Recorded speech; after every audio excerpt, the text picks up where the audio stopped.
Whoa, that's, where would you even stab something like that? What manner of creature is this? Ikera. And I thought I was the master of first impressions. Aye, sure, that. Whatever that be, why not?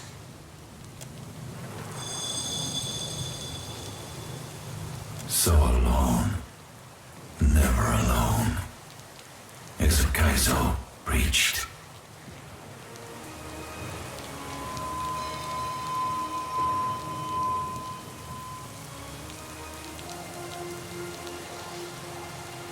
Here.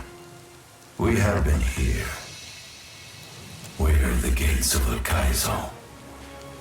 We guard the silence of Kaizo. You are a disturbance.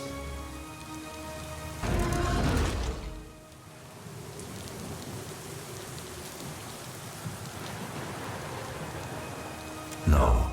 No one remains. No one returns. Aethys has disturbed the bones of Kaizo. The old pacts permit him to pass. But you will go no further. Kaizo is closed. The gates are barred.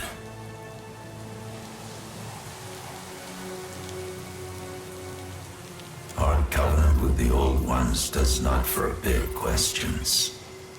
The son of Ngati deserves to carry truth to Barath's wheel. I do not plan on joining my mother in the beyond this day, Ancient One. The chosen people of the Deadfire called Kaizo home. The outsiders were their contemporaries, full of wisdom, ingenuity, and terrifying ambition. That sure sounds like the Ingwithans. Guess they got around. The outsiders passed from the world. None of them remain. Not all of them passed. But we got the one they left behind.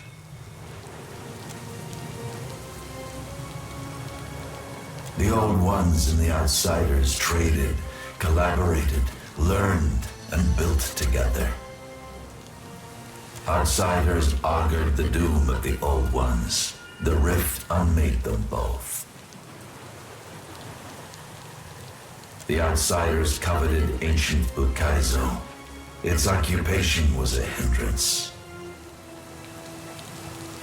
Machines were built on a foundation of outsider lies.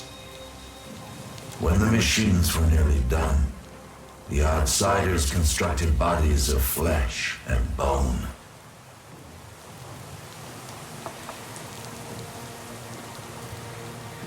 Ones which drew the spirits of the dead through a sieve. Skeletons now, their remains littering Great Kaizo. Finally, the Outsiders fashioned a guardian to stand vigil over their work. Our bond with the Old Ones compelled us to trust their allies. They offered us a trade, eternal life for eternal service. We were ordered to slam shut the gates of Kaizo for all time. And the Ingwithans turned this thing against my ancestors?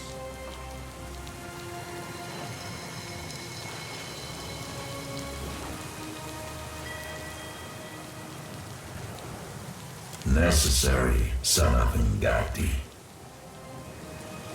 The Outsiders vanished from the world, leaving the Old Ones dumbfounded. Quiet gave way to chaos. Storms battered the seas. The sleeping hearts of mountains awoke with fury. When the last screams of the Old Ones faded, only we remained. None but the green colossus whose every footstep disturbs tranquility. You are the first kith to visit the shores of Lost Kaizo, and you will be the last. Now you know, and nothing you have learned can spare you from our obligation. May your journey through the wheel be an informed one.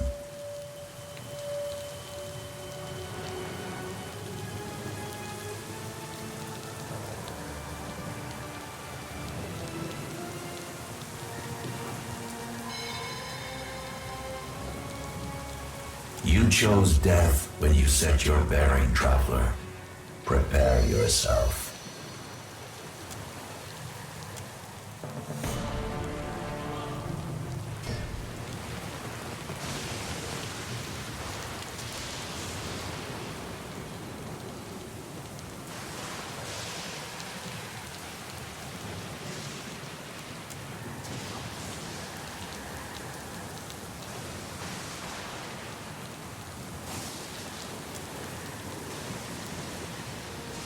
Gilded Vale got its name from the way the wheat fields used to look in the sun. But this place really is gilded. Might as well be a different world.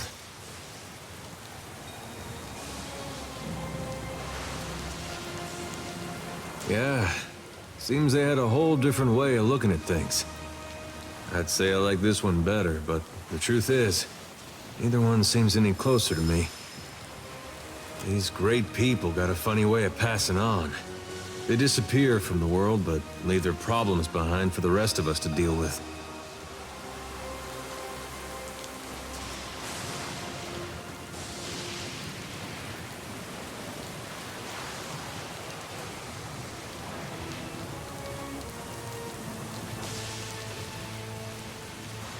I guess maybe that's one good thing that's come out of this.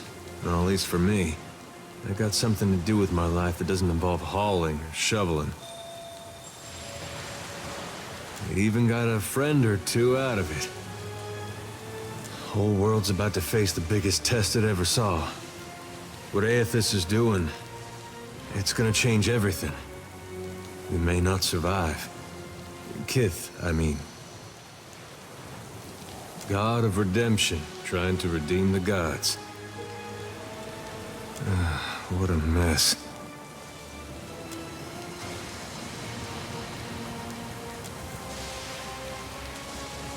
"5 years ago, you controlled the destiny of thousands of souls in Sun and Shadow. But the choice you make today shall define the fate of every living thing in Eora.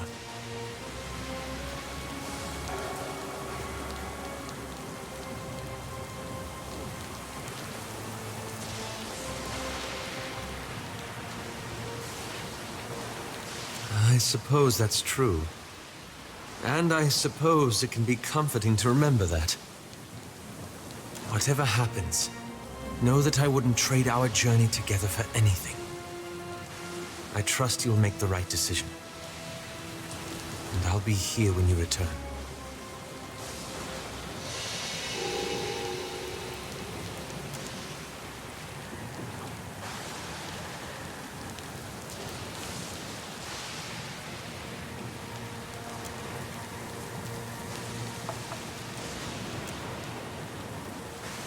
I look back, and I ain't but half sure how we got ourselves here, Cap. Ah, you two. Might be that explains my missing bottles. Coming out here lean and lonesome, sailing us through that mother of storms, landing us here, wherever here be. Give a second and a half on you, you do. No denying that.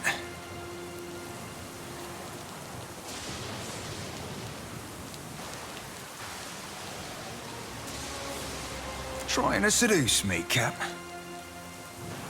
Somebody had to be keeping your spectre-speaking ass alive.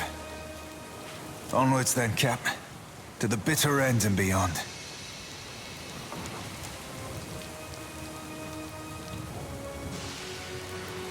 I am thinking that Aethys has come this far, and he will not wait on you before he finishes what he started.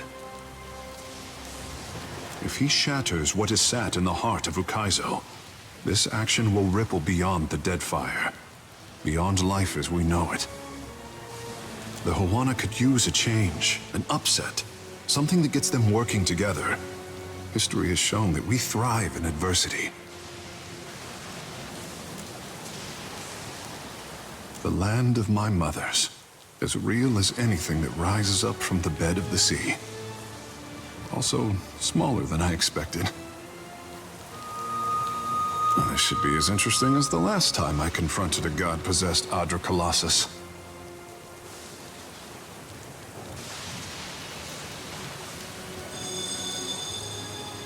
Captain, I am my mother's son. I have seen things you would not believe. What say? Shall we find him, Captain?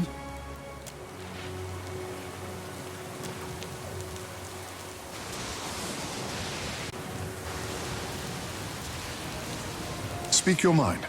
Captain, just look at where we are. There's no time to waste, I say. You were saying? Better get to it, Captain. The Green Boy isn't going to wait around for us. I am ready.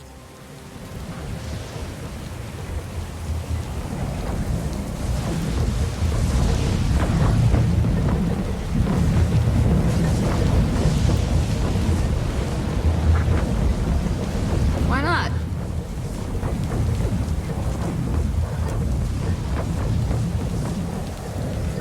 I have stood here before.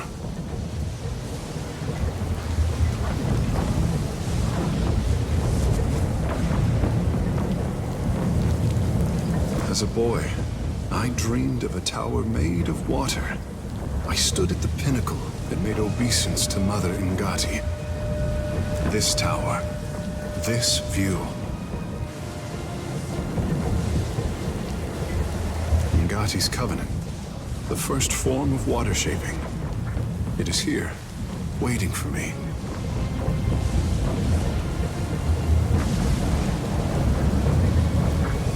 So beautiful. But look what they have done with you.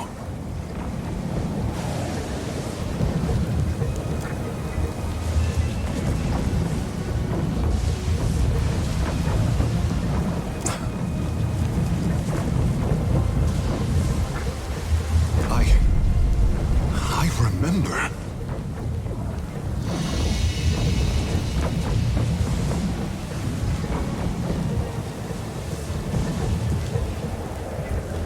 I am the tremor that inspires the tidal wave. The pebble that calls the avalanche. Mother!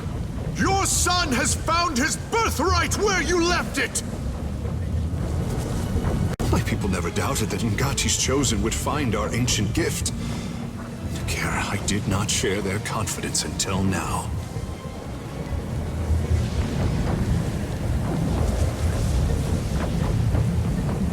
I am ready, Watcher. Let us finish what we started.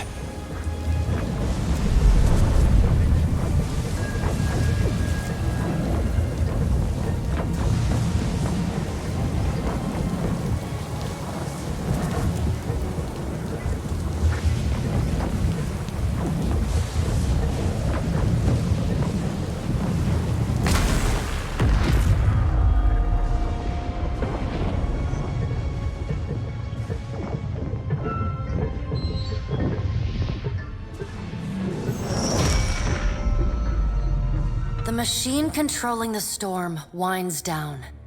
The clattering of its machinery settles into a low whir and then, at last, hiccups to a halt.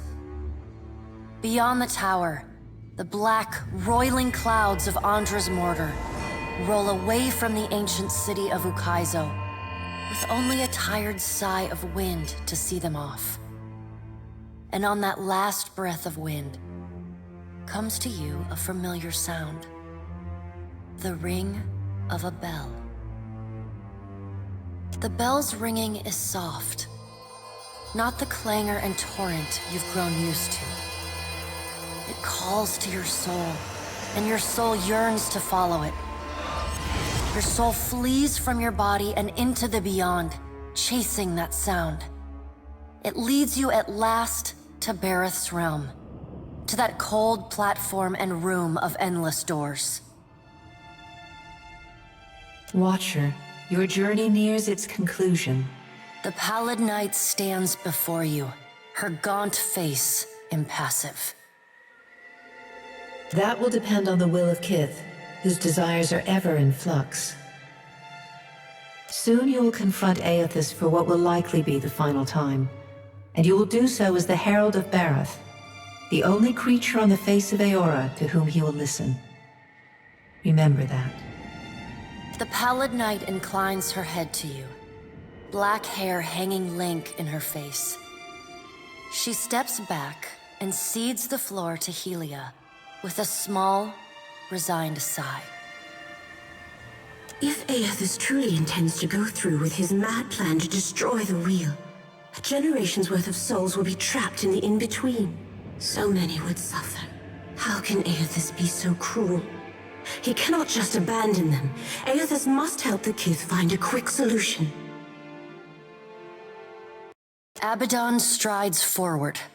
Aethys thrust this crisis on the Kith. They did not bring it upon themselves. Their only mistake was entrusting us to watch over them. Who will help them rebuild their world now? Aethys will reveal every secret of the gods. Will Kith be able to change the established order if they have no wonder to inspire them?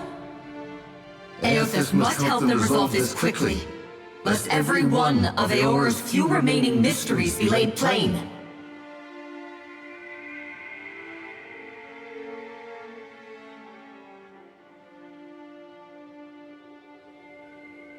You have misgivings. Good. You should be wary of any help Aethys might offer you. With the wheel destroyed, Kith will tear themselves apart. It is the gods' duty to prevent that happening, lest they doom us all.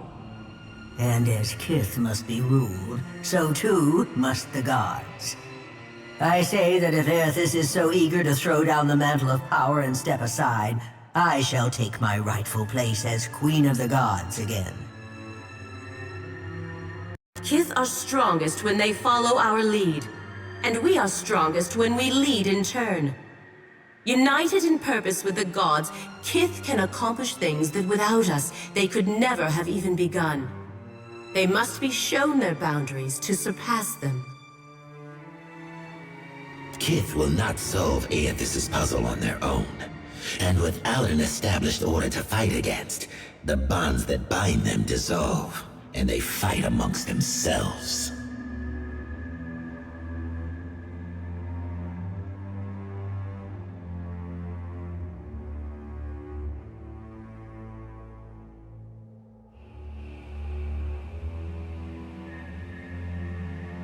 That confidence is what will save Kith, Watcher.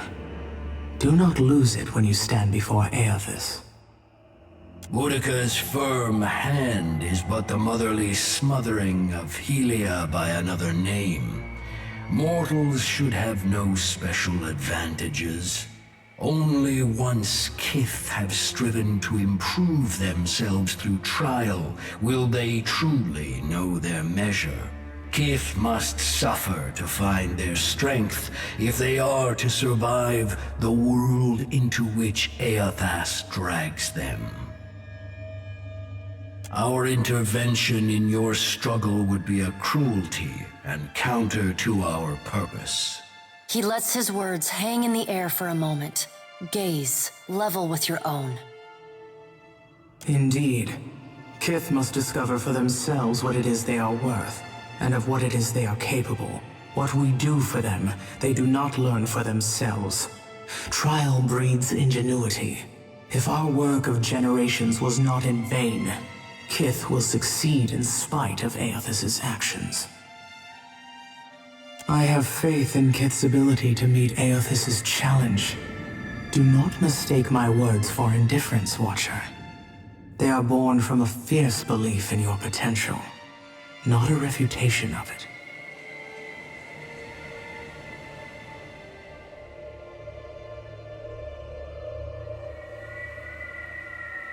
Margaret is blinded by her affection for mortals.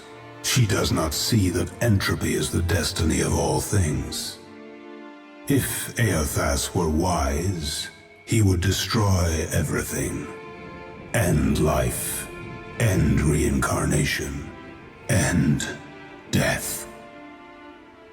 Kith have had their chance. It is time to let silence reign. As Rimergon's words fade, the Pallid Knight returns. She no longer towers over you, a giant even among the gods, but meets you at your height. She lets the arms crossed over her chest fall to her sides. She speaks to you openly, plainly, an expression almost like tenderness, turning up the corners of her lips. Well, Watcher, you know where we stand. What do you believe?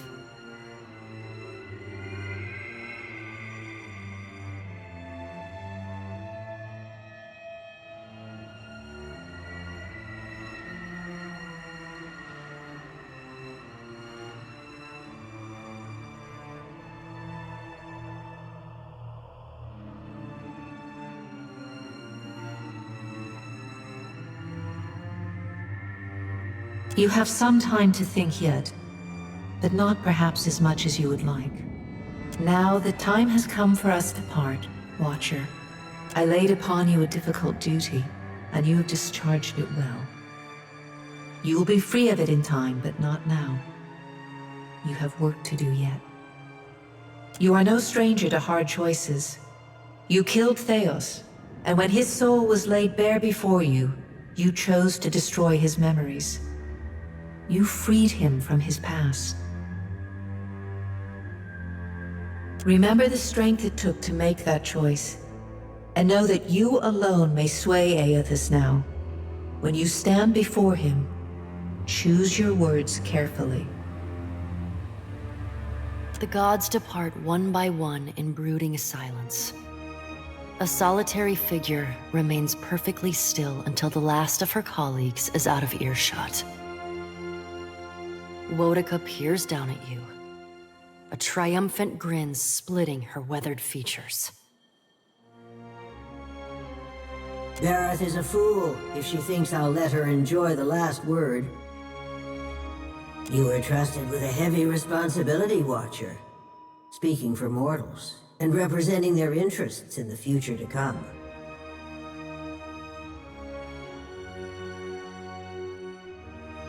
Instead of working with mortals, you came this far on your own.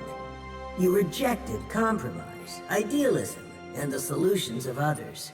My every suspicion is confirmed. Society needs us. Eora searches for its queen and finds only an empty throne. I won't disappoint my subjects for long. Before we part, what compelled you to reject every dissenting voice and go your own way?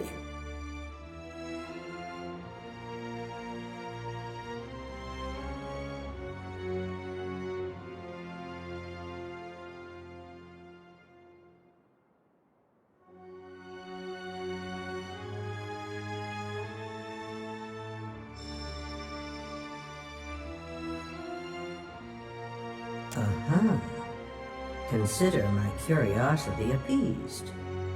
For now, in our grandest plans, you are a singularly unpredictable variable. Whether you heeded my wisdom or not, everything you've done to get this far has informed our view of mortal kind. I hope you're satisfied with your performance. We've learned much from each other. The trading companies, the locals, and even the pirates had desperate, half-cocked plans to counter this threat. You denied them all, rightfully judging mortals as ill-equipped to claim their destiny. I couldn't agree more. When at last I claim my place of leadership among you, the only challenge will be convincing the others to go along with my revised plan of Eora. Aethys will no doubt have a sunnier outlook on mortals and their chances of success. He already has everything he wants, so go and listen to his empty-headed idealism. The rest of us will be sharpening our blades, preparing for the future he lays out for us. Why are you carrying so many eggs? Surely they will spoil.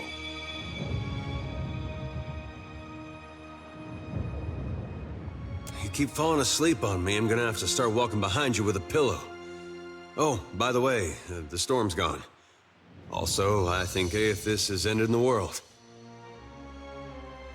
It seems we're all still here. Do not touch the machine again, I say. The delicate fish can only take so much. And here with me thinking we were right and proper dead this time. We ain't dead, right?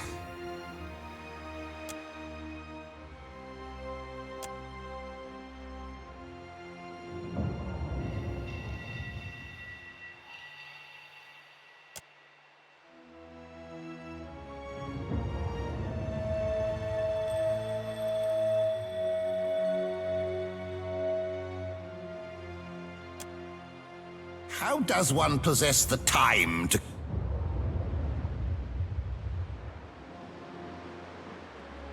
So now it comes to this, Aimika.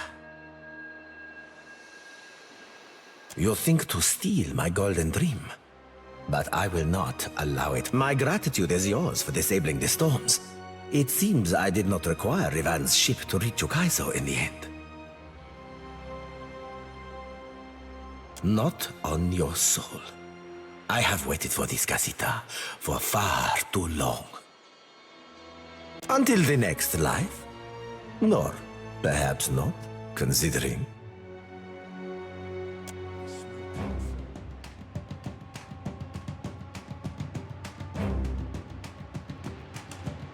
Winding streets of Ukaizo. Battered by storms for thousands of years, the ruins bear the marks of their role as the lone witnesses of the gods' great secret at the center of the city. The houses and boulevards are pierced by great spears of luminous Audra. There are no ashen bodies, no birds, no sign or sound of any life. But with every step, the rhythmic pounding in the distance draws nearer. Soon, you can feel the vibration traveling up your spine. As you approach the center of the city, the weathered architecture gives way to more luminous Audra, piercing the ruins, eventually overtaking them entirely. Cresting the top of a fallen tower, you finally get a clear view of Aethys. He stands, legs astride, next to a great stone monument ringed with 11 cavernous alcoves. All but 3 hold a gargantuan skeleton, bones scrubbed clean by the city's storms. An immense Anguithan machine floats above the monument, suspended by invisible energy emanating from a well of light beneath it. Great brass rings spin around a core of metal and Audra at the machine's center. Periodically, Aethys's massive arms swing back. The movement alone is enough to draw great gusts of wind toward him. When they come down on the machine, the impacts are accompanied by eruptions of electricity, fire, and smoke. The hundreds of luminous Audra pillars across Ukaizo sympathetically dim in a rippling wave that spreads out from the machine. The only safe route to the god is a steep ascent along a monstrous pillar of luminous Audra. Intertwined with fragments of Ukaizo's ruins that it has carried through the centuries, the pillar bends in a long arc, towering above the machine. The pillar levels out near Aethys's head, a silent observer to the destruction of the machine it has grown beside over thousands of years. You weave your way along a treacherous, rain-slicked path up the pillar's skyward side. As you arrive at the top, you catch Aethys's attention. Fist pulled back, he pauses to observe you.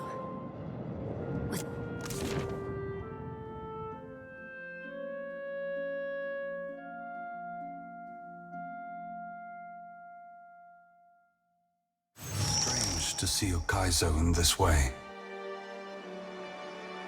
It may be hard to picture, but this city was once full of life. The Huana, yes, but also kith from many other cultures. Great hanging trees shadowed these boulevards. Gardens sprawled across the open rooftops. Each spring, A festival procession would wind its way from the hillside into this valley. The celebrants would pass through a steep walk among the stalls of foreign merchants, flowers falling upon them from all sides. All people of all nations, together in a celebration of new life. Such was the power and beauty of lost Ukaizo.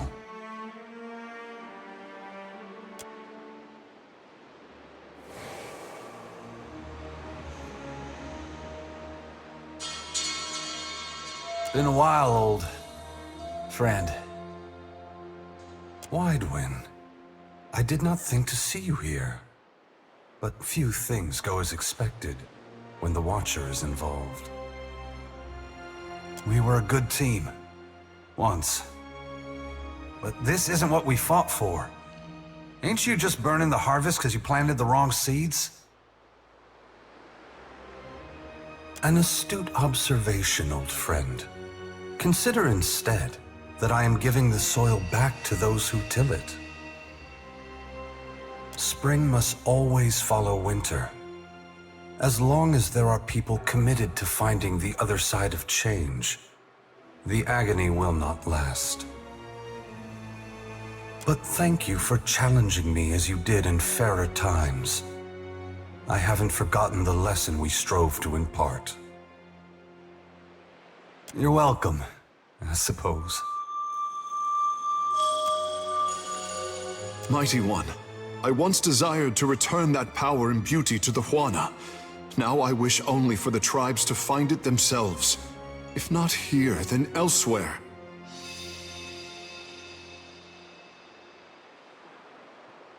Was I wrong? Have I failed them? Tekehu, the gods have already decided so much of your life. I would not shape what remains of it. You know how your people could benefit from your help. You have also come to see that this life is yours to live as you choose. Deciding what course to take is not easy. But if you do not choose, your life may pass you by as you stand at the crossroads. This isn't right. You can't put this burden on us. You can't make the gods' problems, our responsibility to fix. How can you have faith that what you're doing is good? You know how many people are going to suffer because of this. No matter how you spin this, you can't set it straight. Adair, I wish I could explain it to you. It breaks my heart that I cannot. But no matter how much you curse me, do not despair. The souls of this world will need people like you. Lights burning brightly in the darkness to come. I ain't never chatted up a god before. Feel like I should be asking something profound and philosophical. And yet, thing I'd be wanting to know, what be stopping the other gods from coming down and just setting this shit back straight? And then you breaking it again. This be our new tides then, all up and down, over and over, till the sea drowns us all? A wise question, Seraphim. Have no doubt, some of the gods are already trying to figure out a way to fix this on their own. It is not beyond their capabilities. After all, we made these machines with the Huana many years ago. But it is not something they can do easily. Not without mortal assistance. It will be for mortals to decide if they should receive it.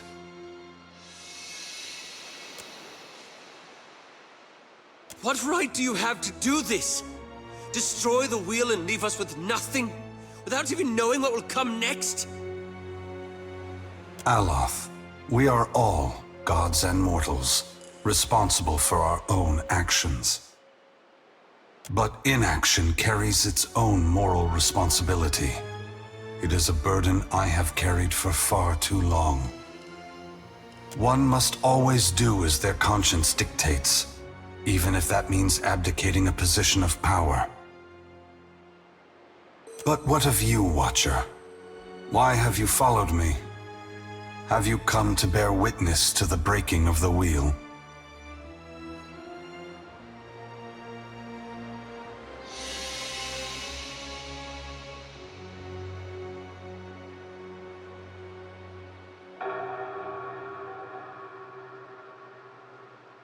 It is pity for mortals that drives me, Watcher.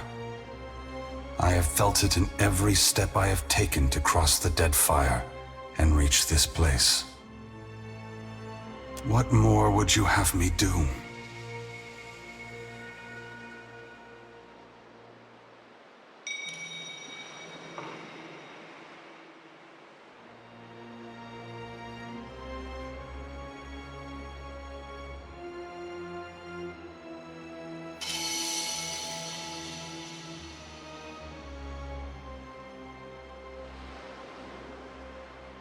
I hope you did not expect me to take action for your sake alone.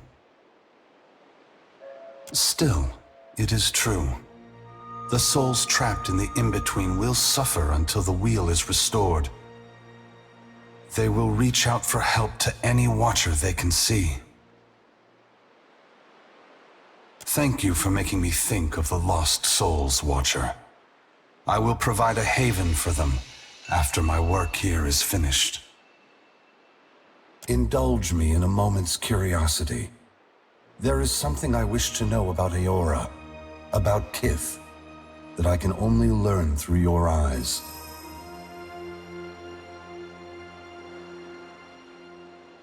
You followed me all this way, dodging an armada, navigating an impenetrable wall of storms, voyaging across uncharted seas, besting a guardian who existed to bar your trespass, with the machinations of gods echoing in your ears. And you did so on your own. That is no small achievement. Kith across Eora will hear the tale of it and look to you with awe.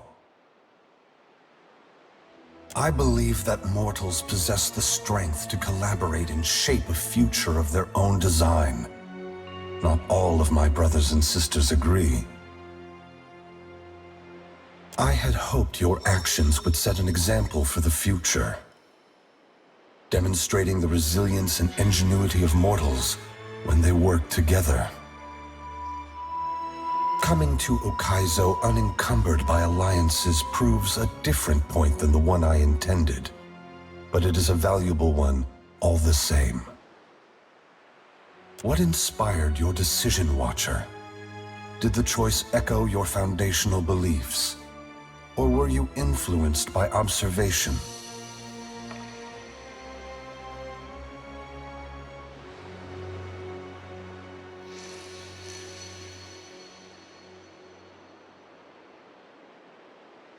I thank you for your perspective. Yours is not the only opinion that concerns me, but for the moment, it offers much to consider. All I ever wanted for mortals was growth, transformation. Once, my brothers and sisters shared this goal. Some have forgotten themselves, giving in to fatalism or tyranny. Others have succumbed to apathy. It brings me great sorrow that crisis is the only way to set the future in motion. Would that I could pass the responsibility of heralding your darkest hour to another. You shirked the aid of others and came this far alone. But I think you'll find that the future is built on trust, cooperation, and understanding among Kith. Ask. You are entitled to any answer that is mine to give. The great work of the Ingwithans falls to ruin. Reincarnation as we know it will end. Souls which currently await new life in the beyond will be born into the world as normal, but their numbers will not replenish.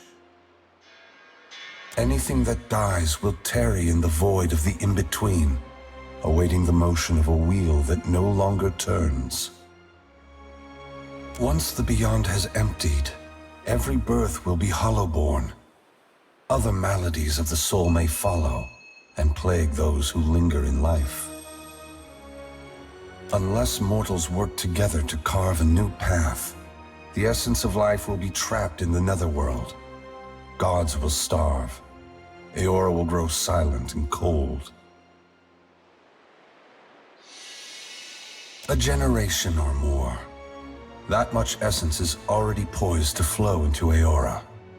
But unlike an hourglass, no amount of turning will compel the sand to reverse its course. Should you choose, you could lay down your burden and trust in your children's children to set matters right. That depends entirely on you. By your reckoning, there are still good years to come.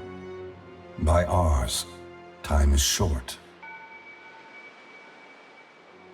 When we tamed the cycle of reincarnation, we broke what had once functioned naturally and without intervention. The flow of essence will not normalize on its own. Essence will simply pool in the void of the in-between, never passing through Adra networks to the beyond. The dead will be left to wander in darkness, confusion, and sorrow. Yes, they must work toward a solution or perish. If that task is beyond their skill, then they no longer deserve their position. I would have them justify their right to lead. That could mean swallowing their pride and hearkening to the wisdom of mortals. Some, I expect, will perform better than others. No one is worthy of unconditional trust. If you feel the gods are beyond forgiveness, then they don't deserve your obedience. Make your future one that doesn't require them. Should you choose to accept the gods, I hope that you temper your faith with skepticism. Boudica is entitled to her opinion. If the intent of this test is to justify an uprising to come, that is more worrisome. The other gods must decide for themselves if mortals are ready to dictate their future. Should Boudica's tyranny prove the only alternative, mortals must prepare for a terrible conflict. Your perspective bridges eternity, Watcher. Many will look to you to mediate differences that could shake the very foundations of Eora. For several reasons. My strength was diminished after the Godhammer bomb, and assuming this form took incredible effort. With so many vying for control of the Deadfire, I also saw a ripe opportunity for mortals to cast aside their differences and stand together as one. They have never been more powerful, more capable. Because of this, the gods must justify their importance or be proven obsolete. I apologize, Watcher. There is nothing I can do to restore the glory of your hard-won and poorly situated estate. What happened to Cadnua was not personal in nature. I would have occupied the statue even if it was buried beneath Defiance Bay. Given your perseverance, I know that a second home cannot be distant in your future. You have only to seek it out. I must attend to my final work now. I cannot delay any longer. You have carried a heavy burden across the Deadfire, Watcher. Before I go, I would rid you of it.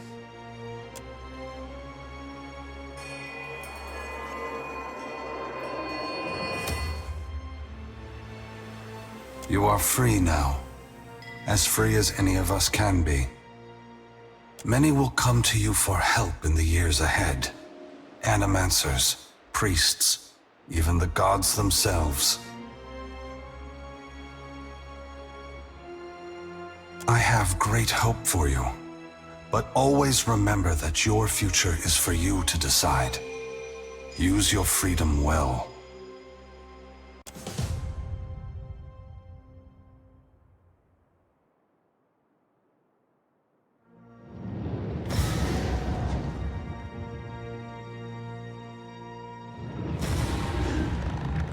He returns to his task, each strike bringing with it the sound of cracking stone and twisting metal, the flickering of luminous Adra across Ukaizo. As the ancient machine finally begins to succumb to his strength, so too does Aethys's body, built to withstand the passage of thousands of years. The great Adra statue has finally been pushed beyond its limits. Cracks appear along the hands, then race up the arms. Aethys does not slow his assault, but continues unabated. Its brass rings twisted. The machine spins erratically but withstands the relentless barrage. Aethys stands astride it and pummels the base of the machine. Soul energy begins to flare out from the machine's heart, warping the air with the intense heat. Aethys drives his right fist into the machine's center, the core of metal and Adra. The god lets out a deafening shout, something between a cry of anguish and a roar of exultation. You see Aethys's arm shatter upward from his hand through his elbow. A flash of light and heat bursts from the core, accompanied by a cacophony of destruction. The moment passes as Aethys's shout echoes throughout the valley. Your eyes begin to recover. The god's work is accomplished. The great machine of Ukaizo has been destroyed. The wheel has been unmade.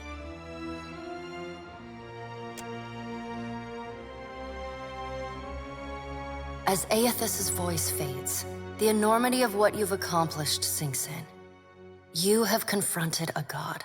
You have rediscovered the ancient city where the wheel was forged, and you have seen the wheel shattered. What comes next is uncertain, but already the legend spreads of the Watcher who survived Andra's mortar and stood toe-to-toe with Aethys. Maras Nua's body finally goes still amidst the rubble of the Yang within machines, yet it continues to glow. Priests and mystics have strange dreams of an island of eternal dawn at the eye of a storm, a port where the tide never flows out, a roadside tavern whose door leads only inward. As a watcher, you see what these dreamers cannot. The souls of the departed drifting toward the Adra Colossus and the twilit afterlife within. Whether it is a temporary haven or a permanent end will depend on what the Kith of Eora are able to accomplish on their own. And while Maras Nua stands frozen over Ukaizo, the gods look on the labors of Kith, but they do not intervene.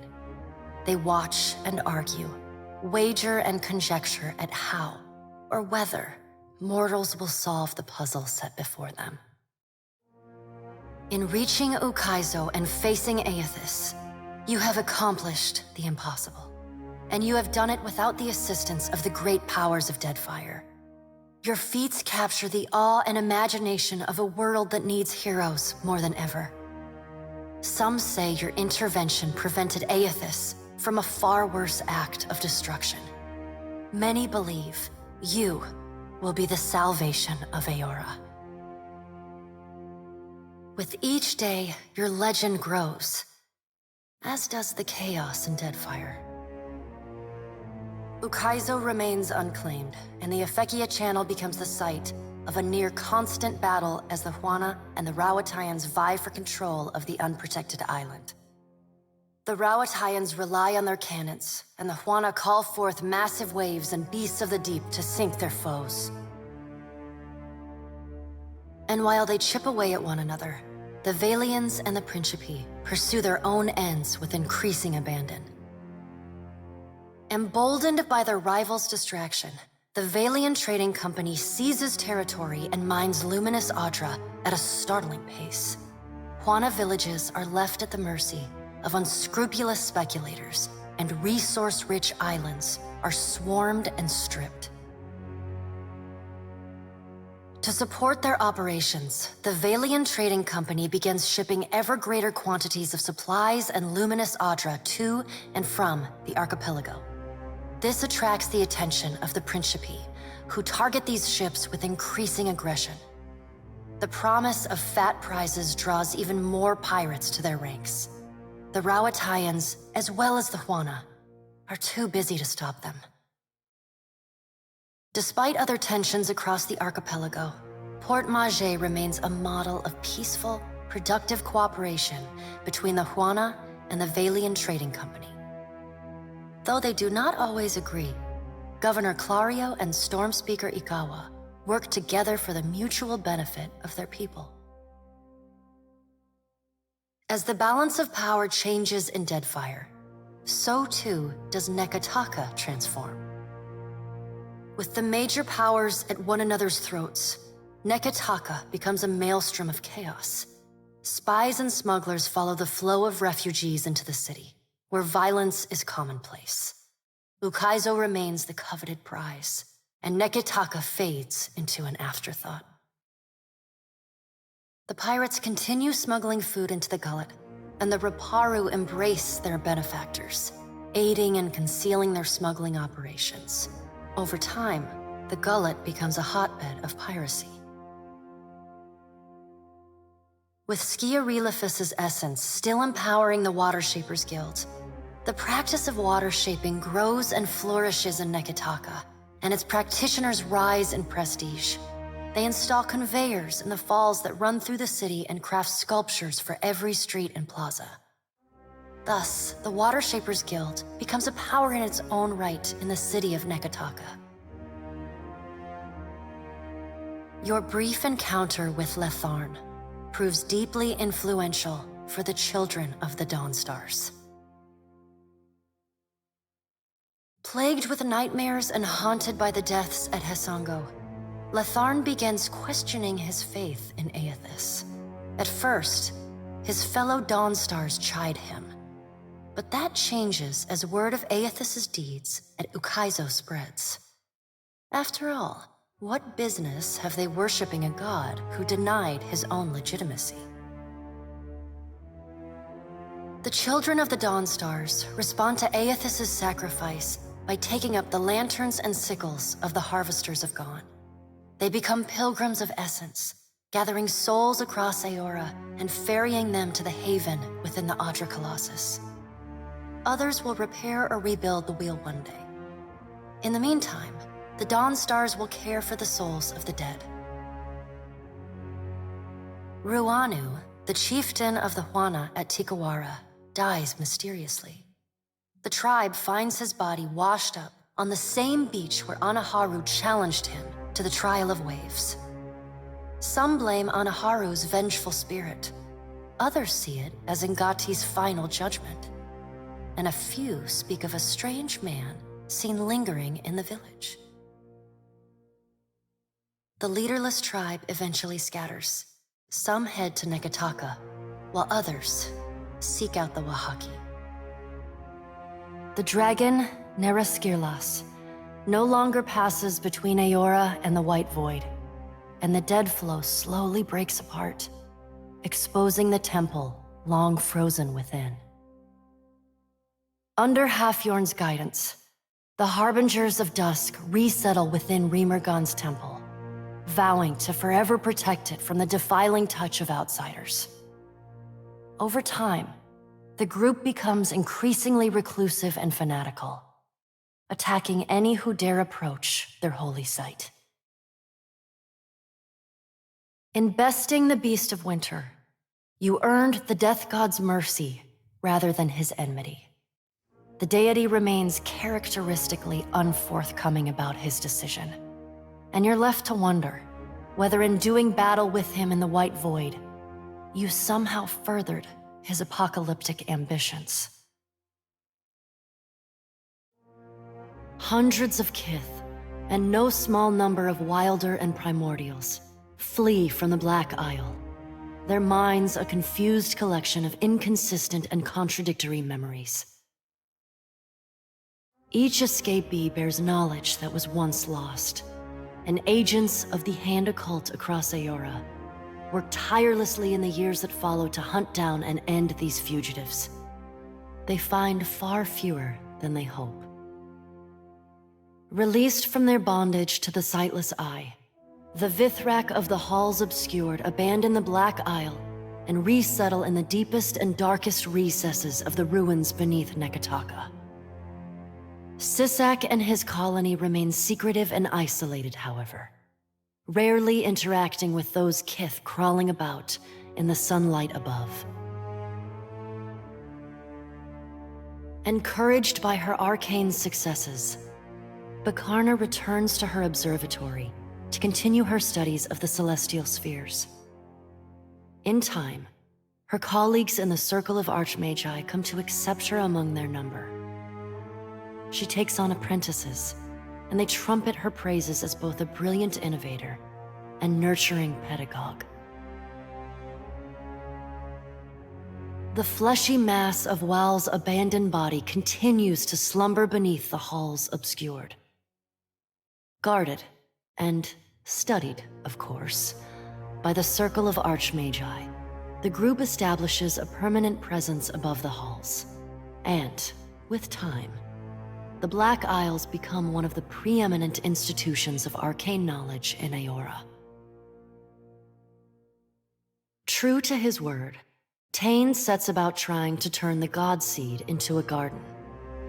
When simply planting it in the living lands and leaving it for a year doesn't yield him any success, he resigns himself to actually studying the ancient device to unlock its secrets.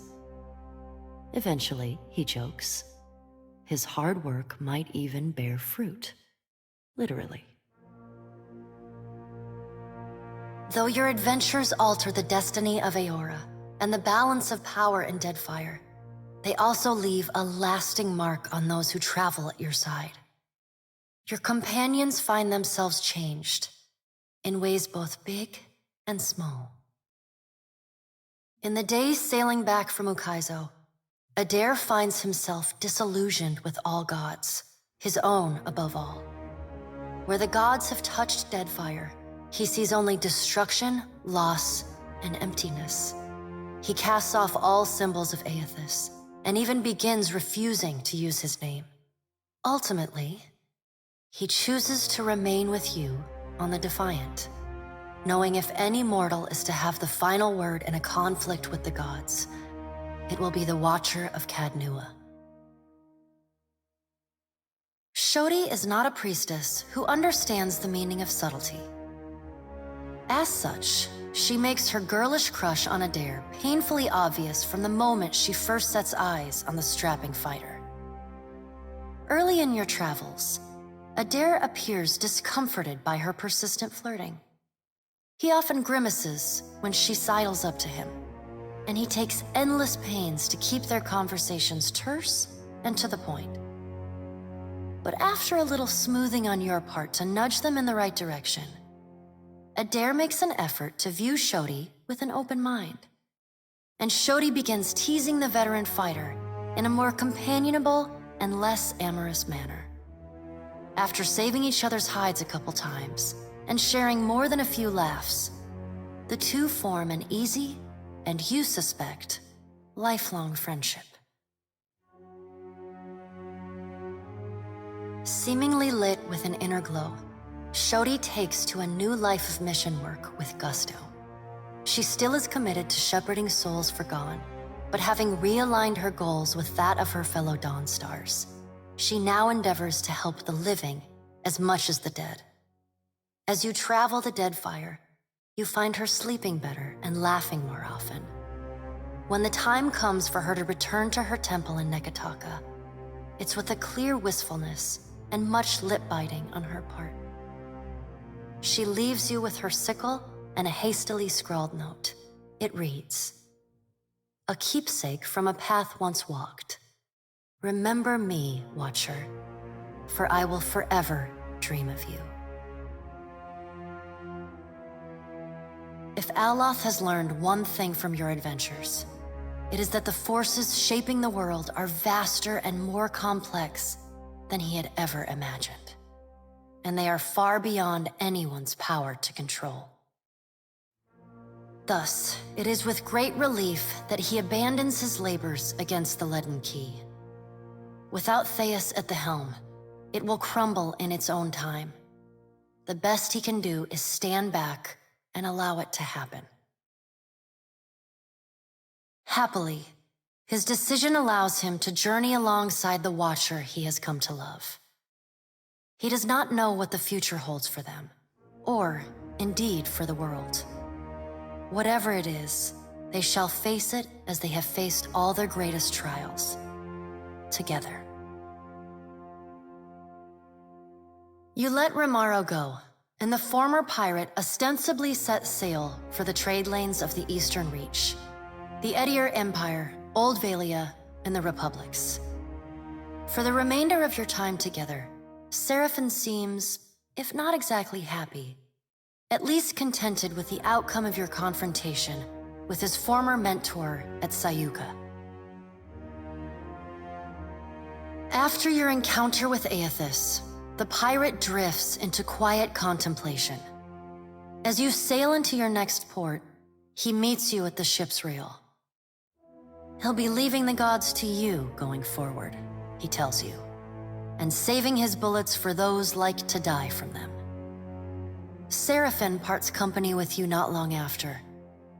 Occasionally, in the years that pass, you hear tales of his ship, the Taste of Freedom, and its violent exploits against any and all who would purchase or purvey Kith. The Valian Trading Company is initially furious when they learn that Pallegina had assisted the Watcher in claiming Ukaizo. In the chaotic aftermath, the company takes a more nuanced view of Pallegina's actions. The turmoil in the region allows the well-organized company to seize a number of valuable assets from their competitors. Though Pallegina is not rewarded for her actions, nor is she punished, the Dukes and Songreta agree to forget her support of the Watcher. She is quietly reassigned to duty in the Valian Republics, an order she gladly obeys. Pallegina renews her relationship with Giacomo, corresponding with him regularly, and even meeting with the old Animenser once or twice a year. Though she does not understand the intricate details of his research, she reads his letters and responds with great enthusiasm. Her brothers, and even the Dukes themselves, note that Pallegina's demeanor is always warmer on the days when she receives a letter. Rumors even spread that some of the brothers have seen her smile. Time away from the Navy gives Maya Rua some perspective on how Rawatai conducted the Deadfire occupation. No sooner does she return to active duty than she voices her frustrations over some of the more underhanded tactics she witnessed and carried out in the name of the homeland. Her voice carries all the way to the Ranganui, who reminds his admirals that battles are won by superior tactics, but war is a battle of precedent, and winning is not always a victory. The people listen. Whenever you come across Maya, Shodi is never far off. The two of them spend every available hour sharing stories over drinks, dangling their feet over docks, or exploring strange temples by the light of Shodi's lantern. They're good for each other, and they both seem to know it. She looks forward to seeing her brother again. So does Ashiza. Takehu distances himself from the problems of the Deadfire, giving the tribes a reprieve from godlike omens. Ngati's silence speaks volumes. The Huana grow to rely on each other, paving a new way forward divorced from their traditions. Soon after his departure from Neketaka, sailors report of mountainous water sculptures rising from the open sea, entrancing and salacious. These works are celebrated everywhere, from the brothel to the palace, though the identity of the artist remains an open question. Your farewell is short and cordial. Nothing further needs to be said, and you wish each other well. Takehu does not look back. The sea feels restless in his absence. Your pursuit of Aethys and your journey to Ukaizo signal the end of forces that have shaped the lives of Kith and the course of nations. The cycle of reincarnation has been broken. The storms of Andra's mortar have calmed. Yet each ending promises a new beginning. As the sun rises over Ukaizo, Kith turn their gaze eastward, wondering at what lies beyond, and at the world they will fashion for themselves. As the Watcher of Cadnua and the former Herald of Bareth, you return to your ship and begin the long journey home. You hope for calm weather.